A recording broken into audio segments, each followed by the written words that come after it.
Some people do not become cold because they were born without feelings. They become cold because they felt too much for too long, without protection. They cared deeply, noticed everything, absorbed every change in tone, every silence, every disappointment, every small rejection. And after years of carrying emotions that were never fully understood, something inside them begins to shut down. This is the tragedy of sensitive people. They are often seen as fragile, dramatic, or difficult, when in reality they are simply more awake to emotional details that others ignore. They feel the atmosphere of a room before anyone speaks. They sense distance before it is explained. They notice pain behind smiles. They hear meaning in silence. And this awareness becomes exhausting. Sensitivity is not weakness. It is a form of perception. Sensitive people often understand emotional reality before others are ready to admit it. They can feel when love is fading, when someone is lying, when kindness is forced, when affection has become obligation. But seeing too much does not always make life easier. Sometimes it makes life unbearably heavy. The sensitive person does not only experience their own emotions, they often carry the emotions of others as well. Someone enters the room angry and their body reacts.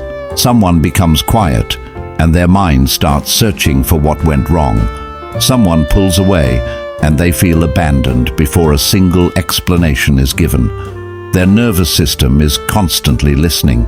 At first, this sensitivity can make them loving, gentle, and deeply present.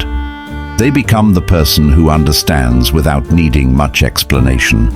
The person who stays when others leave. The person who feels what people cannot say. The person who notices when someone is breaking in silence. Their heart becomes a shelter for people who do not know how to ask for help. But every shelter has a limit. And the sensitive person often discovers this too late. They give attention, patience, forgiveness, and emotional energy to people who only come close when they need warmth. They become useful because they are understanding. They become safe because they do not judge. And slowly, their softness becomes a place where others rest, without ever asking who is holding them. This is where sensitivity begins to turn into exhaustion. The person who once loved deeply starts feeling drained by connection. Conversations become heavier. Text messages become pressure. Other people's moods begin to feel like assignments. They still care, but caring starts to cost too much. And when care becomes constant labor, the heart eventually begins to defend itself. A sensitive person rarely becomes cold overnight. It happens slowly, through small disappointments that never fully heal. A promise broken here, a betrayal minimized there, a moment of vulnerability used against them, a cry for understanding met with indifference. Each experience teaches the same lesson. Being open is dangerous when people do not know how to handle what is sacred. They may not even notice the change at first. They still answer messages, still smile, still say they are fine, but something feels different. They do not reach out as much. They stop explaining their feelings. They stop expecting people to understand. They stop sharing the deeper parts of themselves, not because those parts disappeared, but because they no longer feel safe outside. This is the beginning of emotional withdrawal. The sensitive person learns that silence is safer than honesty. Distance is safer than disappointment. Indifference is safer than hope. They do not want to become cold, but coldness begins to feel like relief. When you have spent years feeling everything, feeling nothing can seem like freedom, at least for a while. Many sensitive people are not hurt by one major betrayal. They are hurt by repetition. Being misunderstood again and again, being told they are too emotional, too intense, too needy, too complicated, being treated as if their feelings are an inconvenience. Over time, they start believing that the safest version of themselves is the one that needs nothing from anyone. So they learn to need less, They stop asking for reassurance. They stop showing disappointment. They stop admitting when something hurts. They become calm on the outside, but not because they are peaceful. They become calm because they have learned that expressing pain often leads to more pain. Their silence becomes a survival strategy. The world often praises this change. People say, "You seem stronger now. You are more mature now. You do not react like before." But sometimes what they are calling maturity is actually emotional shutdown. The person is not necessarily healed. They are just harder to reach. They are no longer bleeding openly, but that does not mean the wound is gone. This is one of the darkest parts of becoming cold. People often respect you more when you become less available. When you were warm, they took you for granted. When you cared, they assumed you would always stay. But when you withdraw, they suddenly notice your value. And this teaches a dangerous lesson. Maybe people only respect distance.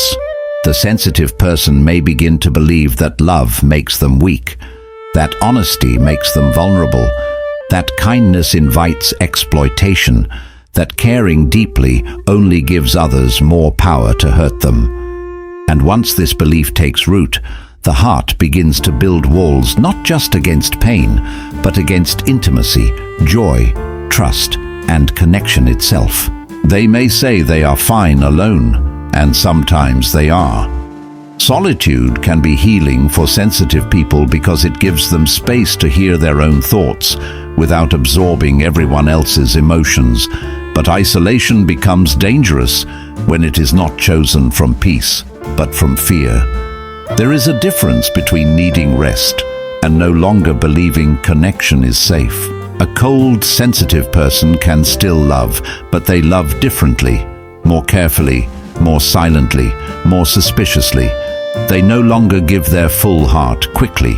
They watch patterns. They test consistency. They wait for people to reveal who they really are. And if they sense emotional danger, they disappear before they can be abandoned first. This makes them hard to understand. Others may see them as distant, detached, or emotionally unavailable. But underneath that distance is often a person who once loved with no armor at all, a person who once believed people would handle their heart gently, a person who learned through experience that not everyone deserves access to their inner world. The tragedy is that sensitivity itself was never the problem. The problem was unprotected sensitivity. A soft heart without boundaries becomes a target. A deeply feeling mind without rest becomes overwhelmed. A person who understands everyone but never protects themselves eventually becomes resentful. Not because they are bad, but because they have abandoned themselves for too long. Sensitive people often confuse empathy with responsibility. They feel someone's sadness and believe they must fix it. They feel someone's anger and believe they must calm it. They feel someone pulling away and believe they must chase. But feeling something does not mean you are responsible for solving it. Awareness is not an obligation to sacrifice yourself. This is a lesson many sensitive people learn painfully. You can understand why someone is wounded and still refuse to let them wound you. You can care about someone's pain and still protect your peace. You can be compassionate without becoming emotionally available for every crisis. Real empathy has limits. Without limits, empathy becomes self-destruction. The sensitive person becomes cold when they are tired of being the emotional home for people who never make room for them.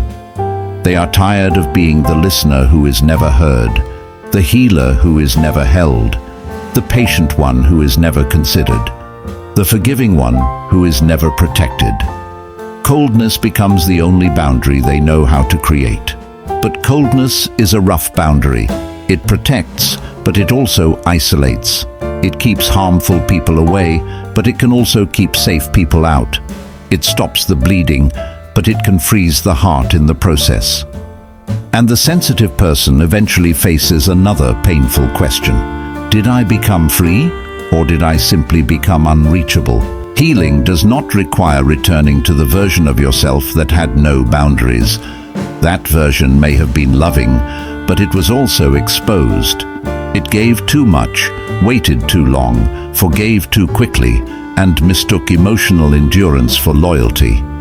Healing means keeping the softness, but no longer offering it to people who only know how to consume it. A healed, sensitive person does not become heartless. They become selective. They learn that not every feeling requires a response. Not every person deserves an explanation. Not every conflict deserves emotional labor. Not every wound is theirs to carry. They still feel deeply, but they no longer let every feeling control their choices. This is the difference between coldness and discernment. Coldness says, "I will never care again." Discernment says, "I will care where care is respected." Coldness says, "No one can be trusted." Discernment says, "Trust must be earned through consistency." Coldness closes the heart. Discernment gives the heart a door, a lock, and a key. Sensitive people need boundaries more than anyone, not because they are weak, but because they are open. Without boundaries, their inner world becomes overcrowded. Everyone's pain enters, everyone's expectations enter, everyone's mood enters, and eventually they cannot tell where they end and other people begin. Boundaries are how sensitive people return to themselves. The world may not understand this. Some people will only appreciate your sensitivity when it benefits them. They liked you when you were endlessly understanding. They liked you when you absorbed discomfort.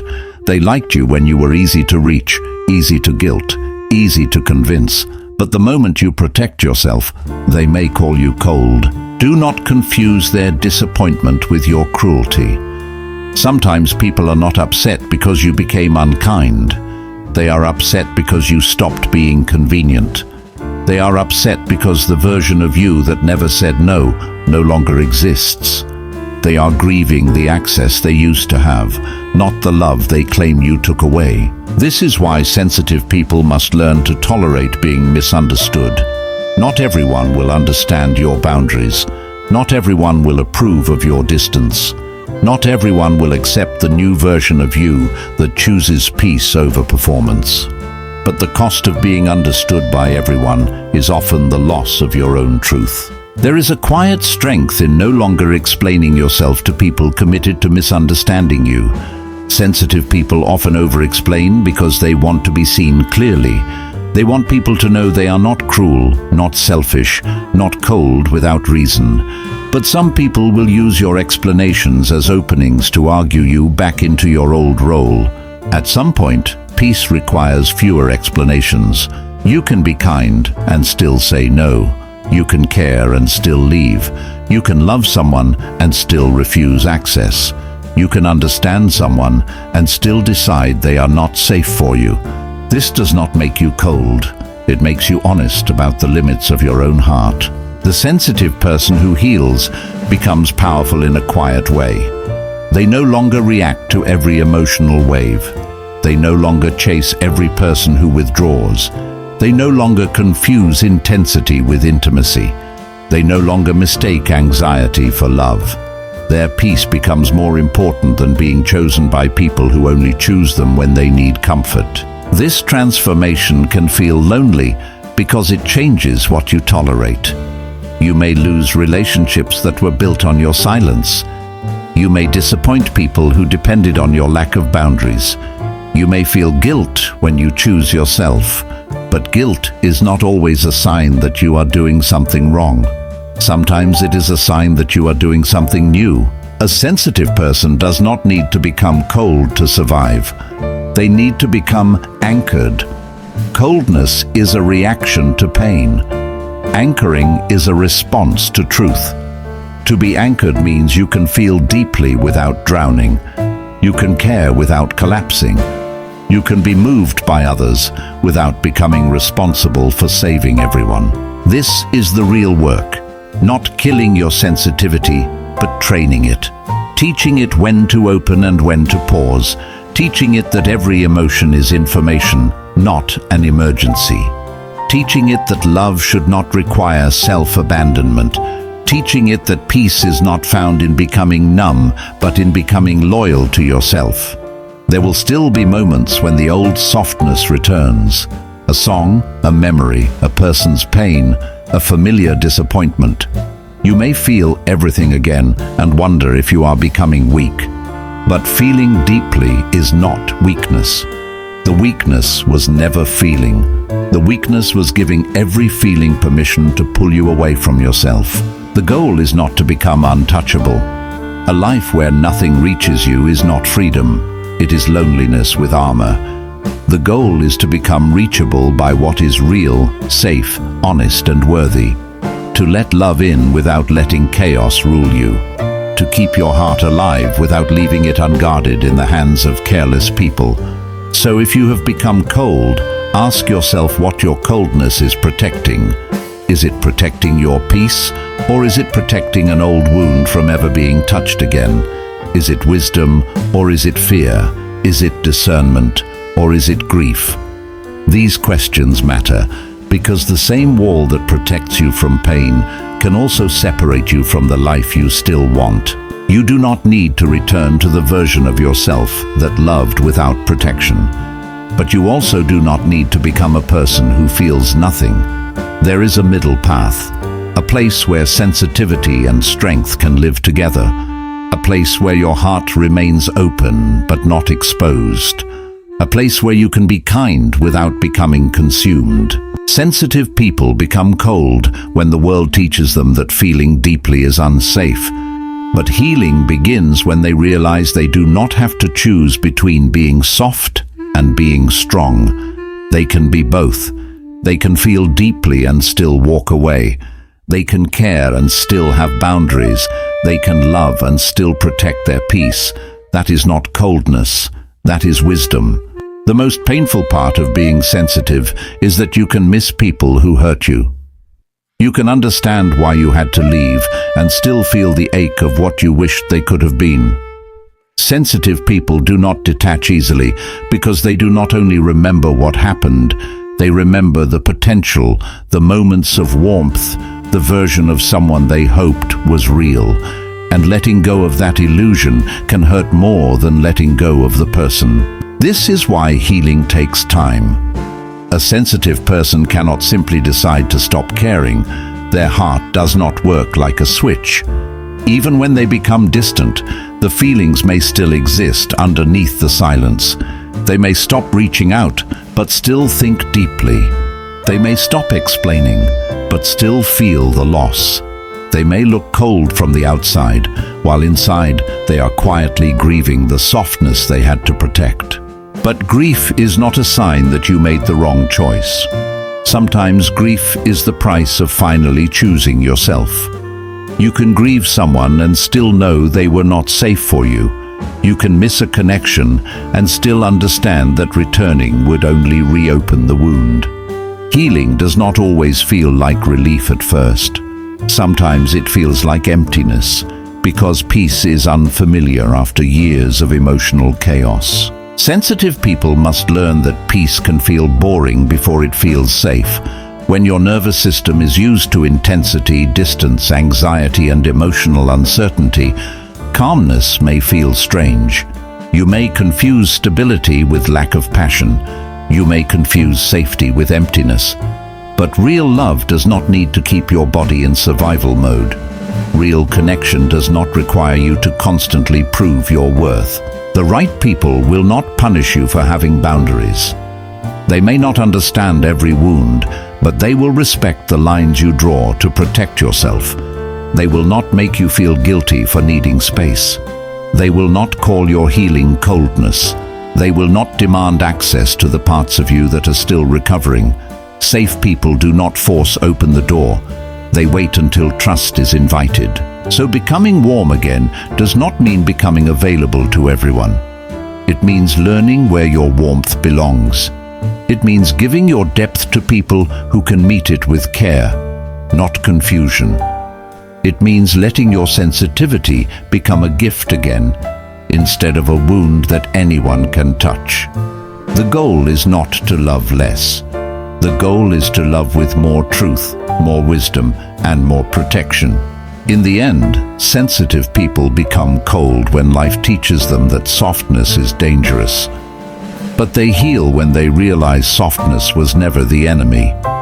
The enemy was giving it without protection, without discernment, and without limits. A sensitive heart does not need to become stone. It needs to become guarded by wisdom. And when sensitivity learns boundaries, it becomes one of the strongest forms of love.